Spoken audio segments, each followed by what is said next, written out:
Versailles, 1785. Cela fait 11 ans que le roi Louis XVI et la reine Marie-Antoinette règnent sur le royaume de France. En ce matin du 15 août, une foule immense se presse dans la Galerie des Glaces, au château de Versailles. Tous sont venus pour assister à la grand-messe de l'Assomption, qui doit être célébrée par le cardinal de Rohan, grand aumônier du royaume. Mais ce matin, l'office est inexplicablement retardé. Depuis de longues heures, le cardinal de Rohan, le roi Louis XVI, la reine Marie-Antoinette et le ministre Breteuil sont enfermés dans le cabinet royal. Soudain, le cardinal de Rohan apparaît devant la foule. Il a le visage livide, les yeux hagards. Après quelques pas au milieu de la Galerie des Glaces, il entend dans son dos la voix du baron de Breteuil retentir, froide, implacable. Par ordre du roi, veuillez arrêter monsieur le cardinal et d'en répondre. Comment et pourquoi Rohan, grand aumônier du royaume, a-t-il pu être arrêté à la cour de Versailles, en public et en habits pontificaux? Le cardinal pourra-t-il échapper à la colère et à la justice royale? Pourquoi cette arrestation? Va-t-elle entraîner dans ses remous Marie-Antoinette et la monarchie absolue? Est-ce le prélude de la Révolution? C'est tout le mystère et l'enjeu de l'affaire du collier de la reine, la plus retentissante escroquerie de toute l'histoire de France.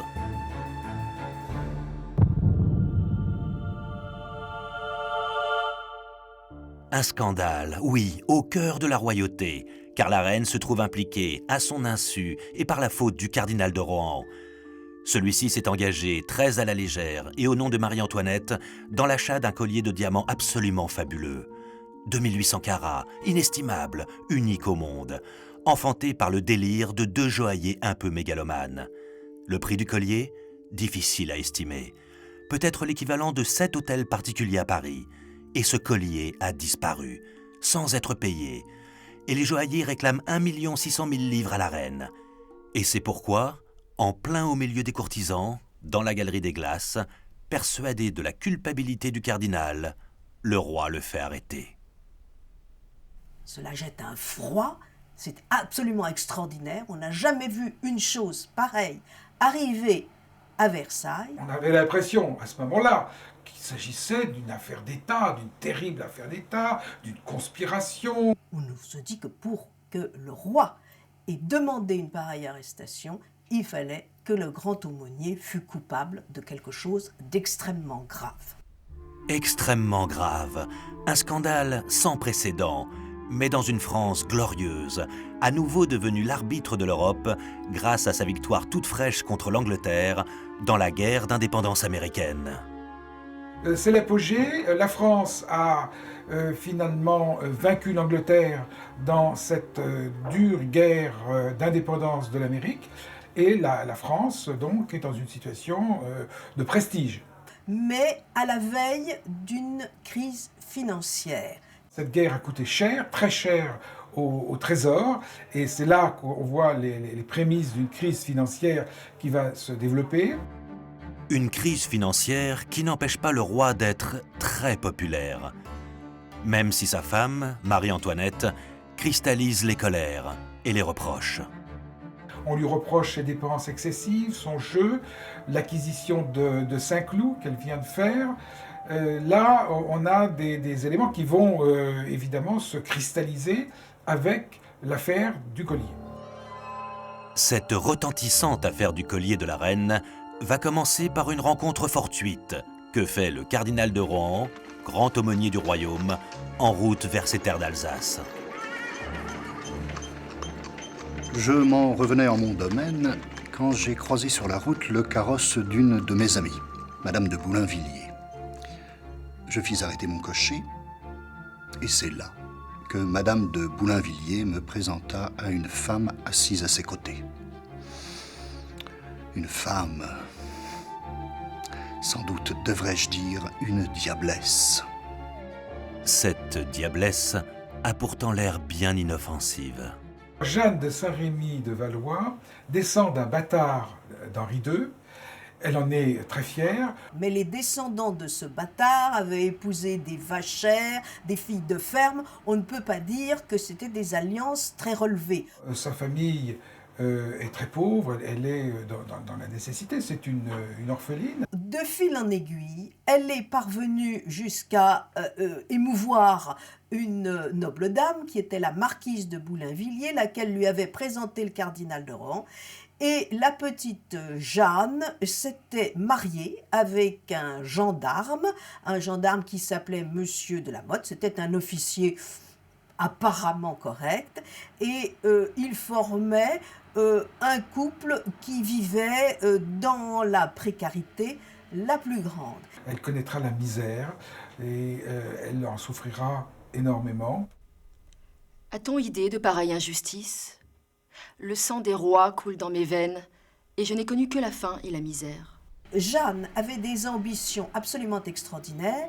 Elle voulait se faire reconnaître Valois, avoir des biens.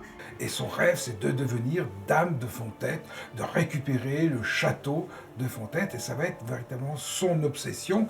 Oui, son obsession, son rêve, c'est de récupérer le château et la terre de Fontette dans sa Champagne natale. Les biens accordés par Henri II à son ancêtre direct.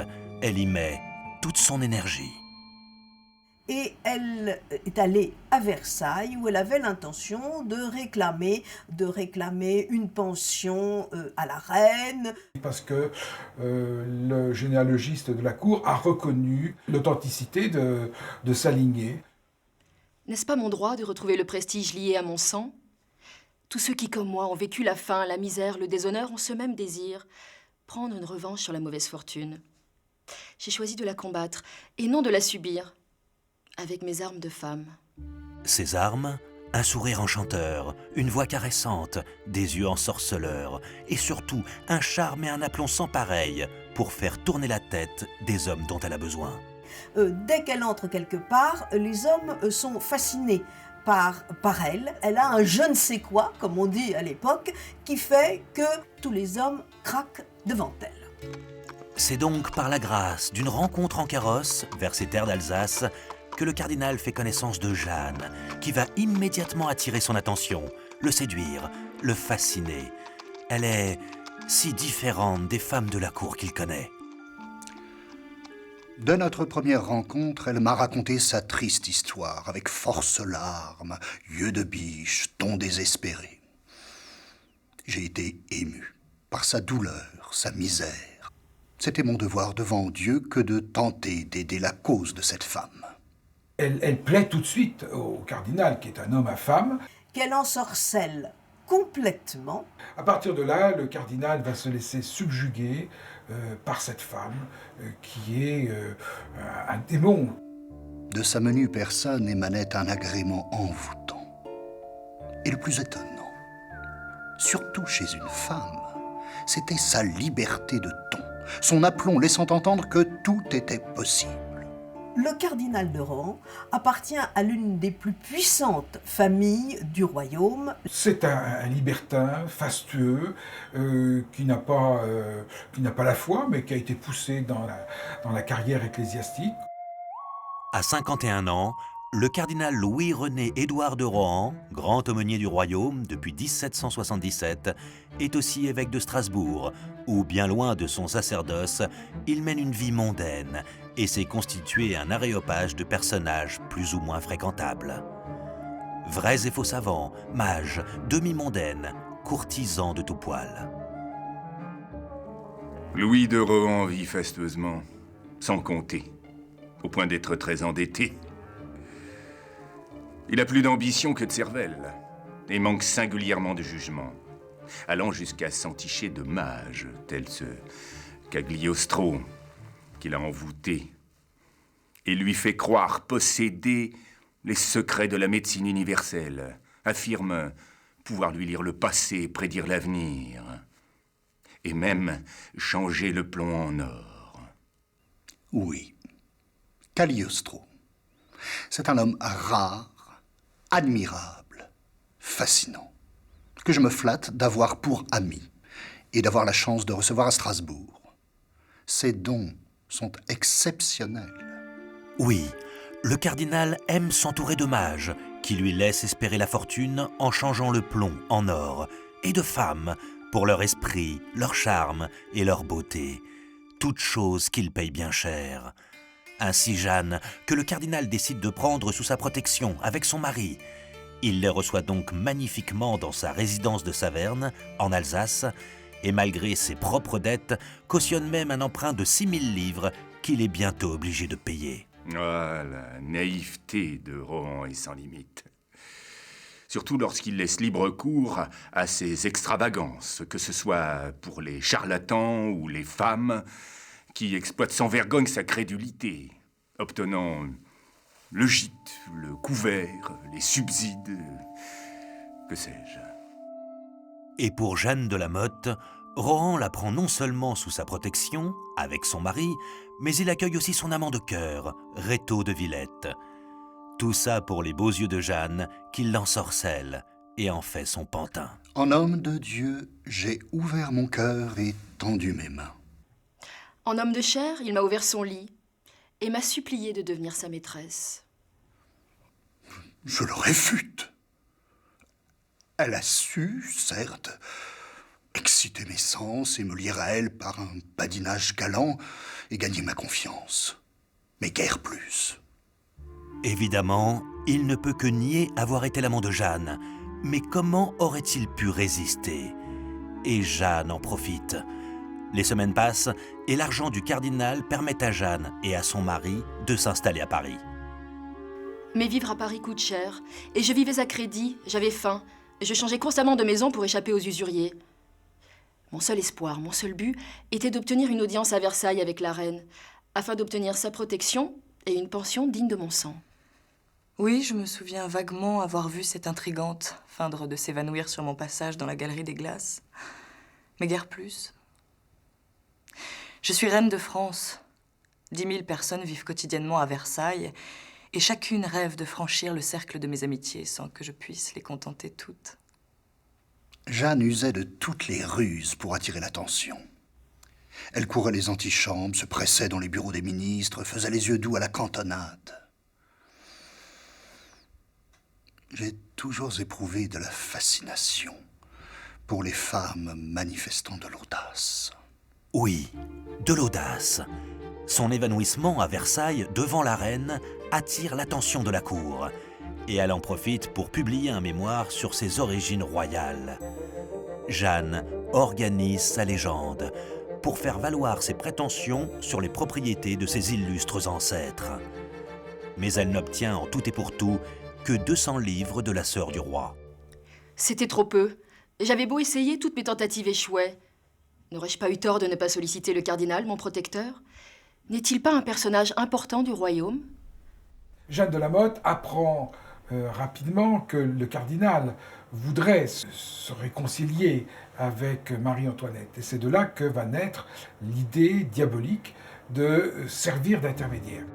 Jeanne va alors mettre au point un stratagème aussi ingénieux qu'immoral, en instrumentalisant une blessure profonde chez le cardinal, ses relations exécrables avec la reine, Marie-Antoinette.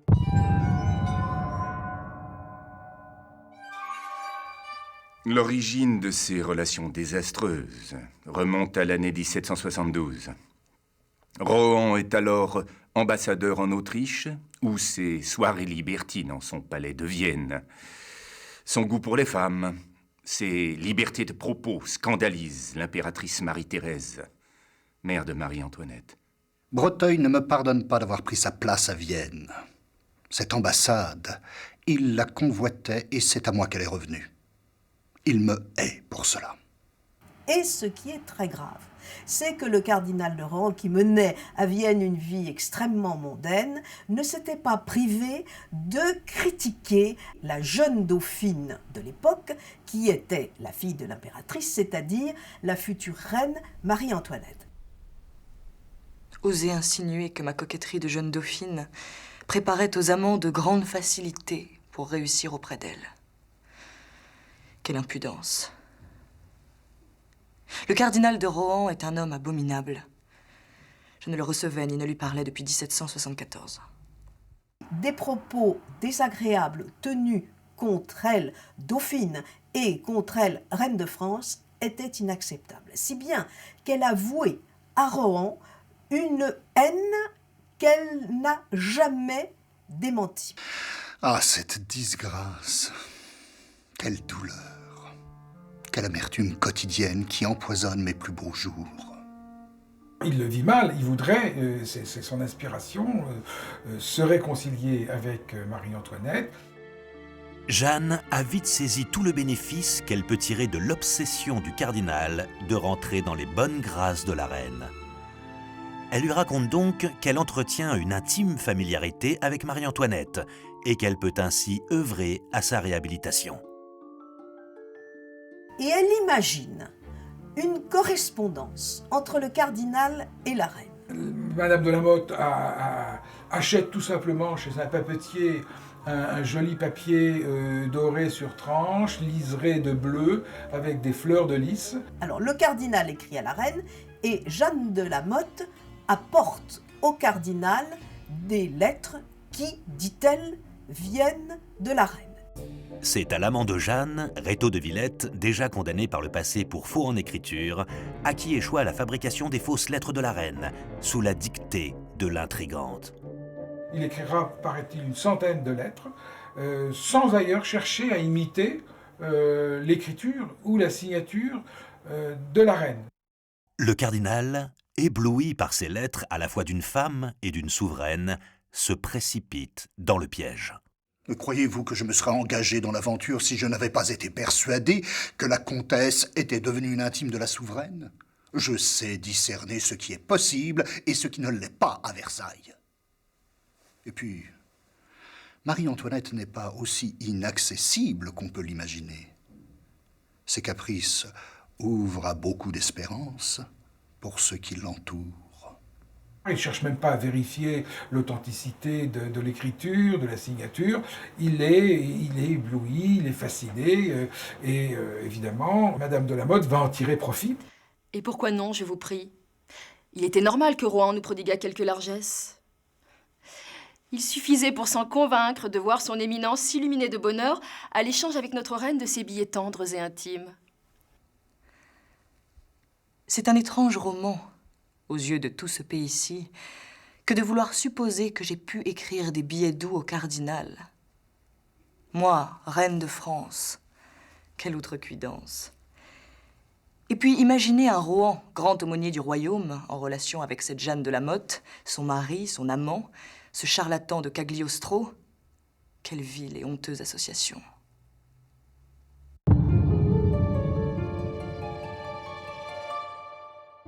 Cette correspondance avec la reine remplit le cardinal de bonheur. Mais bientôt, il s'impatiente. Et il rêve au-delà. Il voudrait évidemment rencontrer la reine. Les lettres me rendaient fou, fou d'amour pour Marie-Antoinette. Mais très vite, elles ne me suffirent plus. J'avais plusieurs fois satisfait à ses demandes d'aide financière, et donc, je m'estimais en droit d'exiger un rendez-vous avec la reine. Et c'est là que naît encore une fois dans l'esprit diabolique de cette femme l'idée d'organiser une fausse rencontre. Avec la complicité de son mari et de son amant, Jeanne monte alors un incroyable stratagème. Qu'elle promet au cardinal de lui ménager un rendez-vous secret avec la reine de nuit dans le parc de Versailles. Donc 1 an presque, jour pour jour, avant l'arrestation du cardinal, dans le bosquet de Vénus. Tout le monde sait qu'au cours des nuits d'été, j'aime me promener dans le parc. Et que j'ai une prédilection pour le bosquet situé en bas des 100 marches. Reste à trouver un sosie de la reine. Quelle prodigieuse audace qui frise la lèse-majesté. C'est Monsieur de la Motte qui trouve la perle rare dans les jardins du Palais Royal, en la personne d'une jeune prostituée, Marie-Nicole Leguet, qui ressemble étonnamment à la reine. Mademoiselle Leguet, Oui, c'est vrai, sa ressemblance avec la reine était frappante. Tous nos amis s'en étaient étonnés. C'est vrai. Je n'ai pas vu le piège. J'ai couru au rendez-vous et je me suis jeté aux pieds de la reine. Enfin, aux pieds de celle que je croyais être la reine. Alors le cardinal, évidemment, a le cœur qui bat la chamade, il est tout émerveillé. Elle lui donne une rose et lui dit « Tout sera pardonné ». Donc Rohan ne s'est pas aperçu qu'en fait, il avait en face de lui une grisette. Et mon Dieu, cela n'avait rien d'extravagant. Les goûts de la reine pour ce genre de mystification, inspirés des comédies de Beaumarchais, sont de notoriété publique.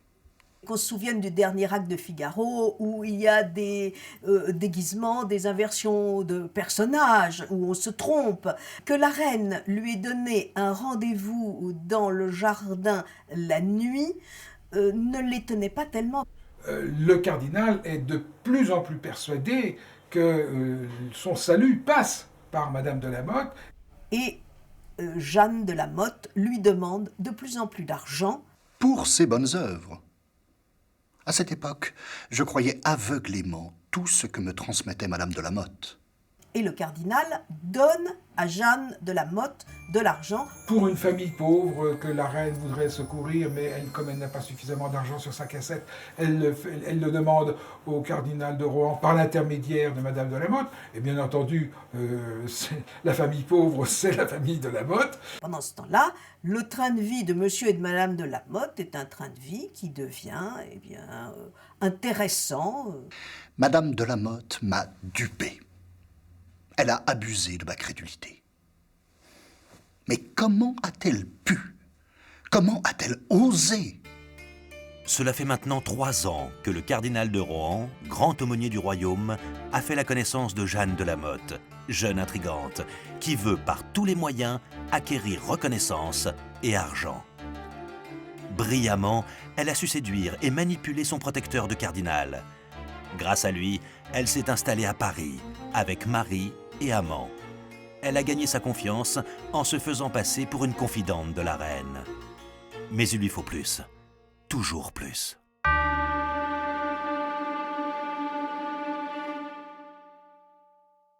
Le fameux collier fait 2840 carats. C'est quelque chose de considérable. Il avait été conçu par 2 joailliers qui avaient réuni les pierres qui étaient de l'eau la plus précieuse. Ce sont uniquement des diamants. Et ces joailliers, Beumer et Bassange, avaient essayé de le vendre dès 1773 à Louis XV tout d'abord. Ils avaient voulu faire quelque chose de gigantesque, 647 pierres, 2800 carats, quelque chose d'éblouissant, fastueux. Et puis Louis XV était mort, et ensuite ils avaient essayé de le vendre dans toutes les cours d'Europe. Et il l'avait proposé à Louis XVI pour la reine. Louis XVI l'avait eu dans son cabinet. Au moment de la naissance de Madame Royale en 1778, le roi voulait le lui offrir, mais ce collier coûte très cher. Nous avions alors plus besoin d'un vaisseau de guerre que d'un collier. C'était en 1778 et nous soutenions les Américains lors de leur guerre d'indépendance face aux Anglais. Je venais de mettre au monde ma première fille. Les Baumer sont venus me proposer un collier incroyable. De 21 pièces de 647 gemmes, pesant 2800 carats et d'une valeur d'1 600 000 livres. Une merveille. Les joailliers ont insisté longtemps. Lourdement. J'ai dû les sommer de ne plus jamais me parler de ce collier. Le collier, 1 600 000 livres, c'était une somme énorme. Cela représentait environ l'équivalent de l'achat de 3 châteaux en Île-de-France avec 500 hectares de terre ou 6 ou 7 hôtels particuliers dans Paris. C'était donc un prix absolument exorbitant. Inachetable. Mais les Baumer, endettés jusqu'au cou par leur chef-d'œuvre, sont aux abois. Ils doivent à tout prix trouver une solution. C'est alors que la rumeur que la comtesse de la Motte est en faveur auprès de la souveraine attire leur attention. Madame de la Motte se prétendait partout l'amie de la reine. De ce fait, les joailliers lui présentèrent leur collier. Madame de la Motte, évidemment, voit là l'occasion unique d'escroquer de façon gigantesque le cardinal. C'est vrai, je fus estomaquée par cette parure. J'en avais plein les yeux, tous ces diamants. Et j'ai tout de suite pensé au cardinal. Il pouvait bien se l'offrir si la fantaisie l'en prenait. Madame de la Motte a dit au cardinal que la reine voulait acheter le collier par son intermédiaire à lui. Elle a un esprit tout à fait pervers, malin. Mais très ingénieux, cette astuce de Jeanne, de faire croire au cardinal que Marie-Antoinette désire acheter le collier avec discrétion, sans que le roi le sache, et que le cardinal agisse comme intermédiaire. Bien évidemment, j'ai été extrêmement surpris par cette demande, surtout se référant à un tel objet, une somme si considérable. J'ai exigé des garanties. Un billet signé Marie-Antoinette de France demandant au cardinal de négocier le collier. Oui, un contrat d'achat étalant les versements sur 2 ans en 4 quartiers de 400 000 livres. Signé Marie-Antoinette de France et surchargé des approuvés. Sauf que ce contrat est un faux. Et la signature Marie-Antoinette de France, une grossière falsification. Les reines ne signent jamais autrement que par leur prénom. Comment un cardinal de Rohan, grand aumônier de France, peut-il être assez bête pour n'avoir pas vu la forfaiture? J'ai hésité. Mais j'avais entre mes mains ce document signé de la reine. J'ai pensé que tout était en ordre. Et je suis allé voir les joailliers, auxquels j'ai dit acheter le collier au nom de la reine. Le 1er février 1785, les Baumère se présentent à l'hôtel de Rohan. Ils apportent au cardinal le fameux collier. Rapidement, on échange le bijou contre son contrat d'achat. La satisfaction est générale. Les joailliers partis, le cardinal saute dans son carrosse et se rend à Versailles, place Dauphine, dans l'appartement de la comtesse de la Motte.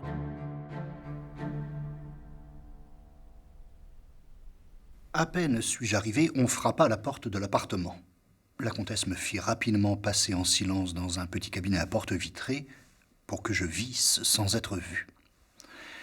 Et ce que j'ai vu, c'est un homme s'avancer dans l'appartement, mince, le teint pâle, portant le costume de valet de chambre de la reine.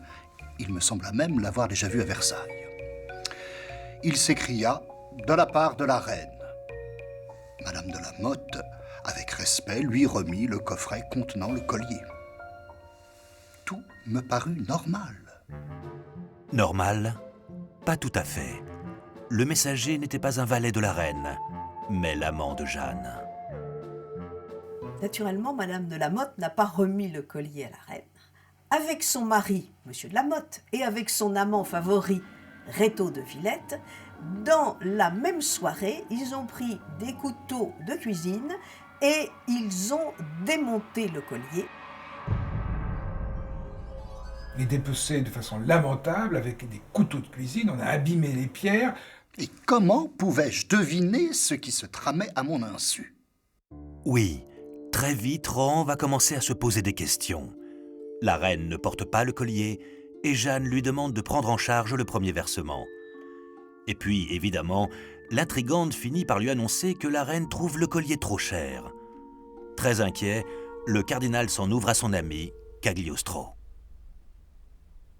Son mage et alchimiste, qui lui a commencé à émettre des doutes sur l'authenticité de la signature. Le Rohan, à la suite de ça, avait obtenu des spécimens de lettres de Marie-Antoinette, et il s'est aperçu qu'en effet, c'était une fausse signature. Qui croire? Je me suis senti profondément seul. Même s'il a des doutes et qu'il est inquiet, Rohan n'a toujours pas compris le rôle de Jeanne. Mais si pour Jeanne le danger ne vient pas du cardinal, elle sait par contre que les joailliers pourraient réclamer le montant du collier directement à la reine.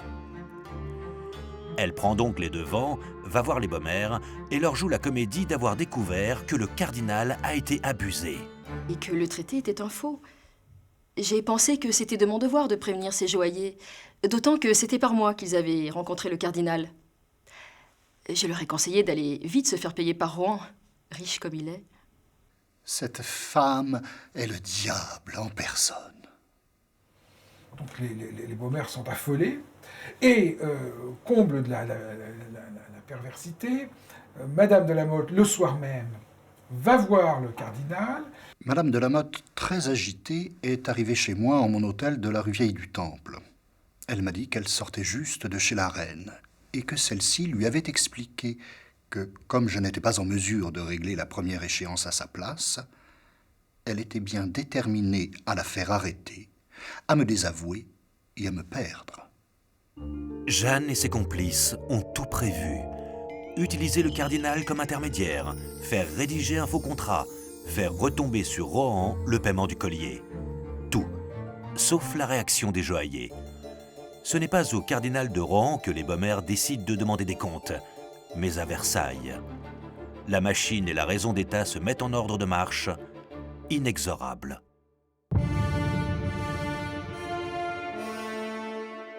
La richesse et la grandeur de Jeanne de la Motte durent 6 mois. 6 mois de dépenses somptuaires de tous ordres, vêtements, bijoux, carrosses, pendules, fêtes. 6 mois correspondant à la première échéance de 400 000 livres prévue pour le paiement, soi-disant par la reine, du collier. 6 mois au bout desquels les pires craintes de Jeanne se concrétisent. Et c'est à ce moment-là que le drame a éclaté lorsque les joailliers sont venus demander à la reine si elle voulait bien s'acquitter du premier versement. Je suis tombée des nues. Les Baumère m'informent de toute l'histoire. Ils me montrent la copie du contrat. Je n'ose pas comprendre. Et pourtant, Rohan s'est bien permis d'utiliser mon nom pour voler le collier, vendre les diamants et éponger ainsi ses dettes notoires. C'est à peine imaginable. Rohan a commis un crime contre ma personne. C'est une imposture d'autant plus grave qu'elle accrédite les rumeurs calomnieuses sur la frivolité de la reine et sa passion pour les bijoux. Je suis très inquiet pour elle. Son impopularité va grandissante. Beaucoup de pamphlets l'ont déjà traînée dans la boue. Elle passe pour une femme frivole, pour une femme qui trompe son mari. On lui prête des quantités d'amants. Cette mauvaise réputation de dilapider des fortunes au jeu et de faire la fête toute la nuit au bal de l'opéra rend plausible pour certains que la reine soit impliquée dans cette escroquerie du collier. Et dans le même temps, accrédite cette même mauvaise réputation pour ceux qui en doutaient. Ragots et calomnies. Comment peut-on envisager que j'ai pu même seulement imaginer acquérir un bijou d'un tel prix à l'insu de Louis? C'est stupide. J'aurais été dans l'incapacité d'en faire étalage en public. Heureusement, j'ai mon cher Breteuil qui va dénouer les fils de cette imposture et confondre avec éclat cet escroc de cardinal.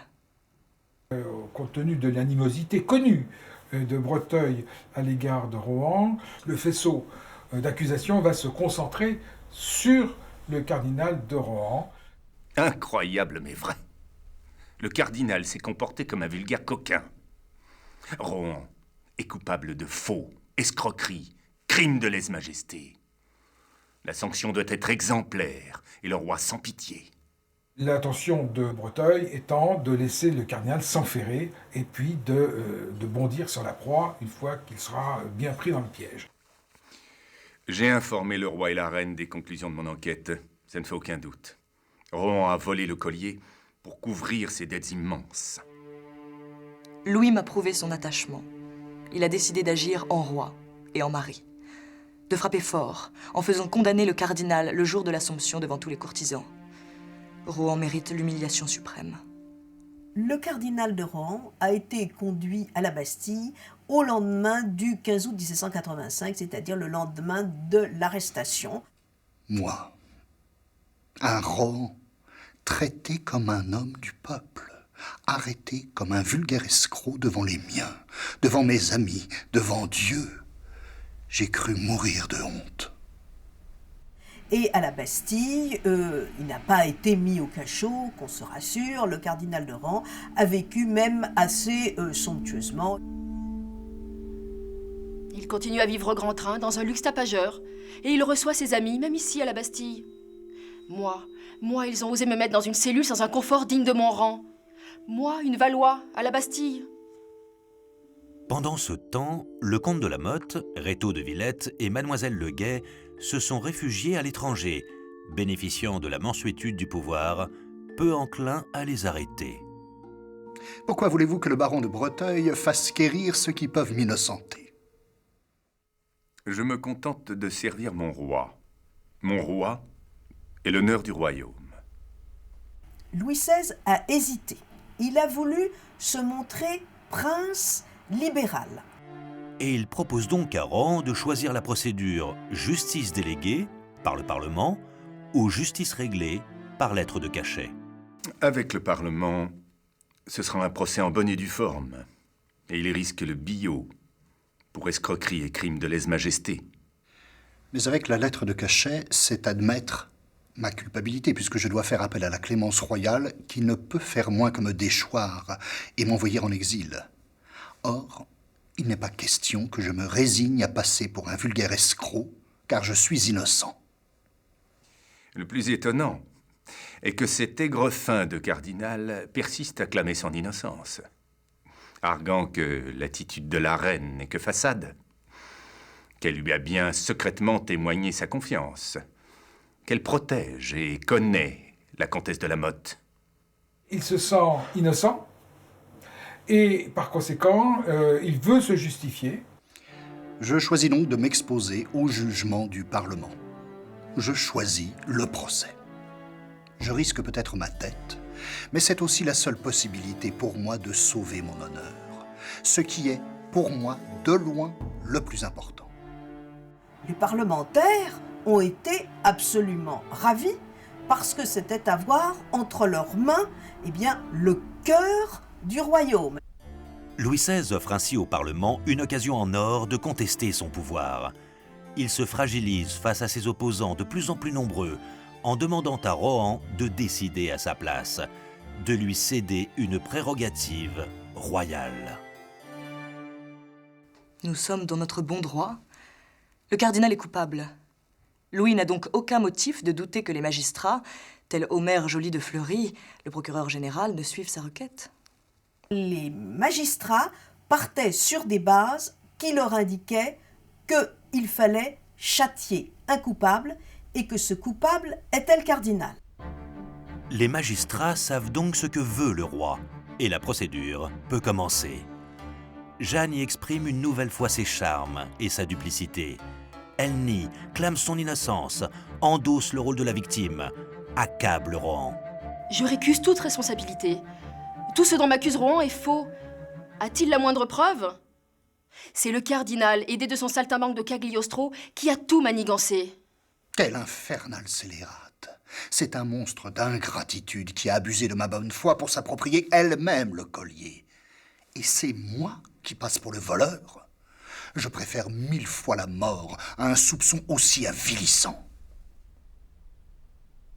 Dans un préambule à leur conclusion, les magistrats accusent le cardinal et la comtesse de manœuvres criminelles et indécentes, compromettant l'honneur et la dignité de la reine.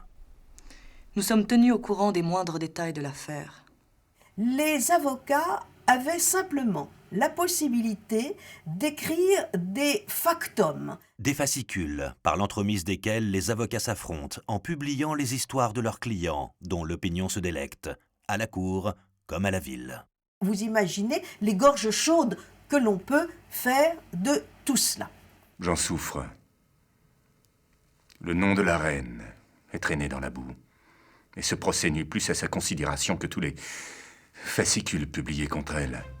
L'opinion publique, le clergé, la noblesse dénoncent à corps et à cri le despotisme royal. Dès la fin de septembre, le public prend le parti du cardinal de Rohan. Et le clan Rohan a eu l'habileté de se concilier les membres du Parlement et de s'unir avec la haute noblesse, avec la robe. Et même le peuple, qui me soutient avec enthousiasme. Oui, j'ai la chance d'avoir une famille et des amis qui se mobilisent pour me défendre, allant jusqu'à mener leur propre enquête. on a recherché les complices de Madame de la Motte. En effet, le secrétaire d'État aux Affaires étrangères, le comte de Vergennes, protecteur habituel des Rohan, s'active et fait jouer son réseau à l'étranger pour faire arrêter le faussaire des lettres et la doublure de la reine, afin qu'il témoigne et innocente le cardinal. Les puissants amis du cardinal ont beau se démener en France et à l'étranger et essayer de rejeter la responsabilité sur de la petite canaille, il n'en est pas moins vrai que tout l'accuse. N'est-ce pas Rohan lui-même qui a reçu le collier directement des mains des Baumère? L'affaire du collier est devenue une affaire d'État.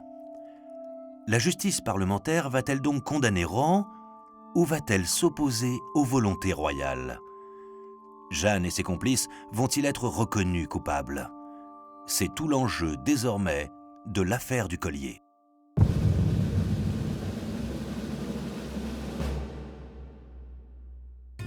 Le 1er avril, le prince de Rohan et Jeanne de la Motte sont confrontés l'un à l'autre. Jeanne, le front armé d'insolence, face à son ancien amant, Rohan, investi d'une sereine supériorité. On eût dit que chacun d'entre nous a résolu la perte de l'autre. Ah, cette confrontation avec Jeanne fut douloureuse. Que d'impudence, que d'hypocrisie, que de mensonges. Elle a évidemment beau jeu d'affirmer que c'est bien moi qui ai rédigé le contrat, que c'est bien à moi que les Baumère ont remis le collier, en oubliant d'avouer que c'est elle qui avait fait faire les fausses signatures et approuvé, et elle qui avait gardé le collier. J'ai été abusé par envoûtement, par séduction. Le cardinal a beau plaider la séduction, se dire le jouet de cette intrigante, il n'en reste pas moins coupable. Coupable? Peut-être pas.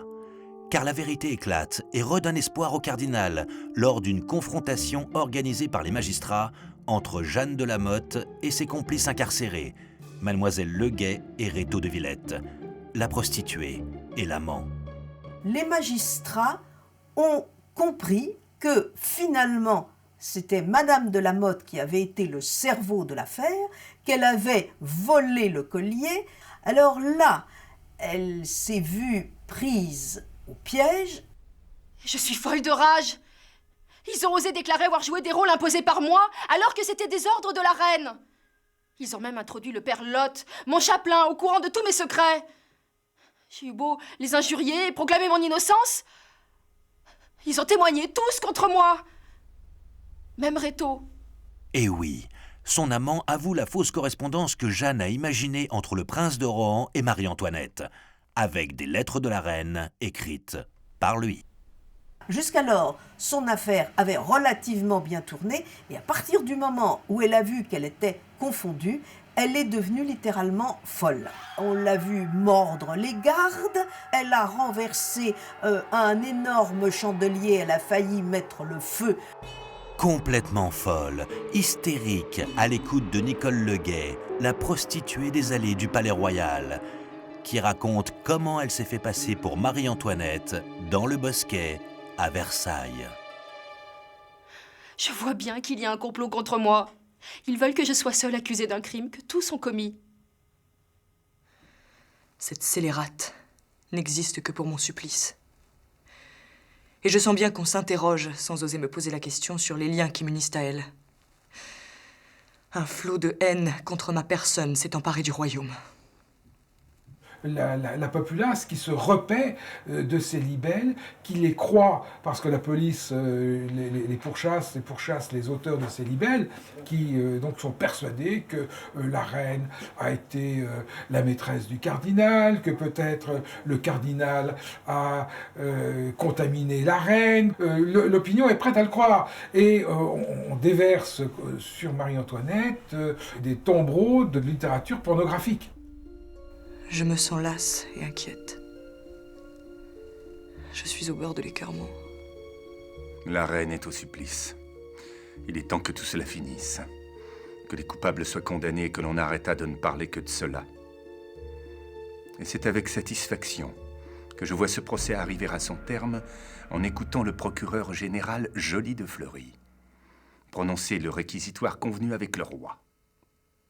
Il a demandé pour le cardinal un acte d'amende honorable envers les souverains, la démission de ses charges et l'exil. La cour maintenant n'a qu'à bien juger. La cour délibère toute la journée et le jugement tombe. Jeanne de la Motte est condamnée à être fouettée, marquée au fer rouge du V de voleuse et à la réclusion à vie. Son mari, lui, est condamné par contumace aux galères et son amant au bannissement à perpétuité. Quant au cardinal de Rohan, Par 26 voix contre 23, je suis déchargé de toute accusation. J'ai du mal à cacher mon immense satisfaction devant cette expression de la justice. La famille Rohan est aux anges. Donc ça va être une explosion de joie de la part de la foule. aux abords du palais, la foule se met à hurler « Vive le Parlement! Vive le cardinal innocent !» Plusieurs milliers de personnes accompagnent le cardinal jusqu'à la Bastille, où il doit encore passer la nuit. Les magistrats sont couronnés de fleurs.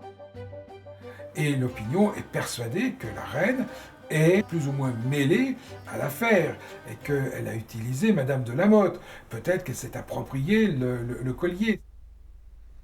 Je considère ce jugement comme un second crime de lèse-majesté. C'est comme si on me giflait publiquement. L'image de la reine est figée définitivement.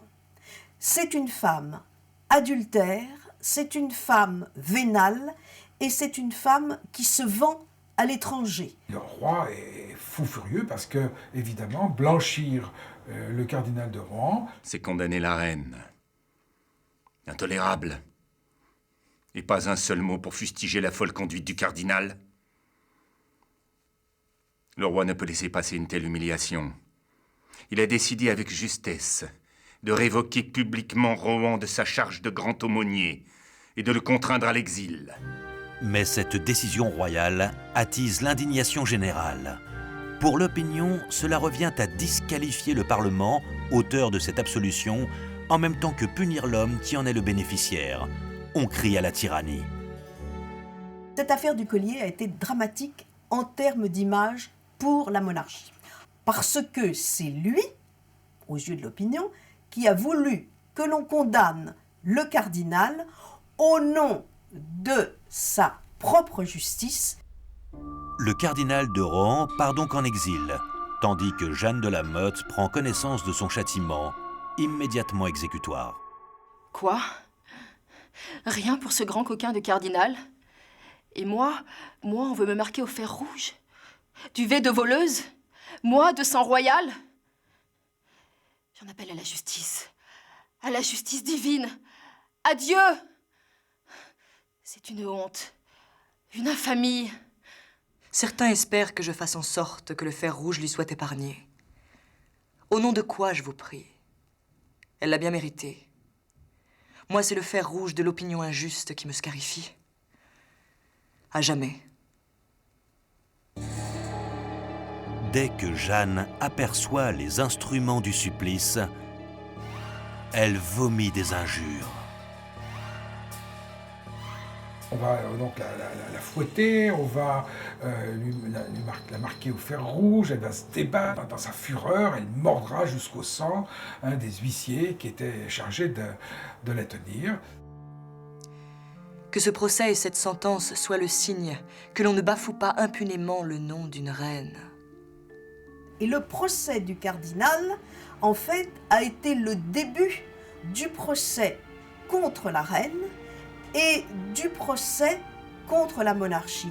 Un cardinal escroc, la reine impliquée dans une affaire de faux. Que de fange sur la crosse et le sceptre. Quel triomphe pour les idées de liberté. C'est donc tout un système politique qui est en train de se dégrader.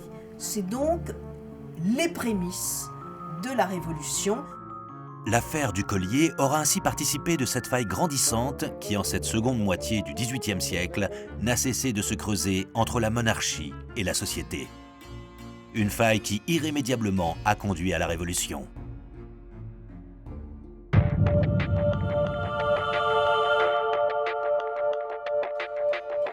Jeanne de la Motte ne restera en prison qu'à peine une année, car elle s'en évadera en envoûtant son geôlier de ses charmes.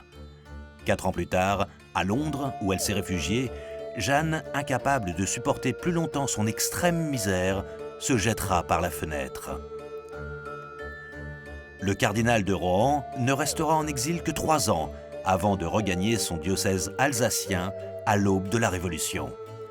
Révolution qu'il n'acceptera jamais et à laquelle il s'opposera en se mettant du côté de l'émigration et en levant des troupes pour l'armée de Condé, qui se bat contre la République. Marie-Antoinette mourra sous la guillotine en 1793. Au cours de son procès par le tribunal révolutionnaire, il lui fut reproché, entre autres crimes, d'avoir été le bourreau de Madame de la Motte. Quant au collier, on perdit sa trace du côté de Londres. Mais de nos jours, l'on prétend qu'un rang de diamants, élément issu du collier, ferait partie du trésor de la couronne britannique. Et une marquise portugaise prétend aussi posséder une paire de boucles d'oreilles dont les diamants viendraient du collier diabolique, fossoyeur de la monarchie française.